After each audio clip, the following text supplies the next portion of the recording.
ကျွန်တော်တို့တောင်းရောင်ဆောင်သောကြီးကိုတော့အားလုံးကြားဘူးကြပါလိမ့်မယ်ဒီတစ်ခါမှာတော့9ရောင်ဆောင်နဲ့ axolotl အကြောင်းကိုပြောပြပေးပါမယ် axolotl ကိုနောက်တစ်မျိုး Mexican walking fish လို့လည်းခေါ်ကြပါတယ်ဒါပေမဲ့ဒီကောင်လေးတွေကငါးလုံးဝမဟုတ်ပါဘူးသူ့မှာခြေတွေလက်တွေပါရှိပြီးရေထဲမှာလည်းလမ်းလျှောက်နိုင်ကြပါတယ်ထူးခြားတာတစ်ခုကတော့ဒီကောင်လေးတွေဟာကိုယ်ရင်ကာတွေပြတ်တောက်သွားရင်သူ့တဘာဝအတိုင်းသူပြန်ဆက်သွားတာပါ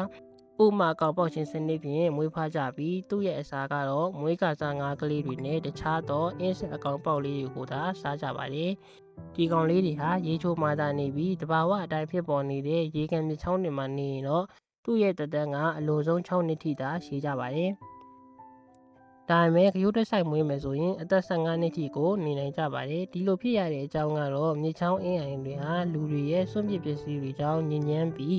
ဒီကောင်လေးတွေဟာထိလွယ်ရှလွယ်တဲ့အကောင်လေးတွေဖြစ်လို့ပါတနည်းပြောရရင်အတန်းကြိုက်တဲ့အကောင်လေးတွေမလို့ပါခုဆိုရင် axolotl တွေဟာမျိုးတုံးလူနီးပါးကိုဖြစ်နေပါပြီဒါကြောင့်ကျွန်တော်တို့လူသားတွေအနေနဲ့တဘာဝပတ်ဝန်းကျင်ကိုထိန်းသိမ်းဖို့လိုအပ်နေကြောင်း axolotl အကောင်လေးတွေရဲ့တက်တန်းကိုကြည်ကျင်အားဖြင့်သိနိုင်ပါတယ်ဗီဒီယိုလေးကိုကြိုက်နေတတ်ရင် like follow subscribe share လေးလုပ်ခဲ့ပေးပါအောင်ခင်ဗျာ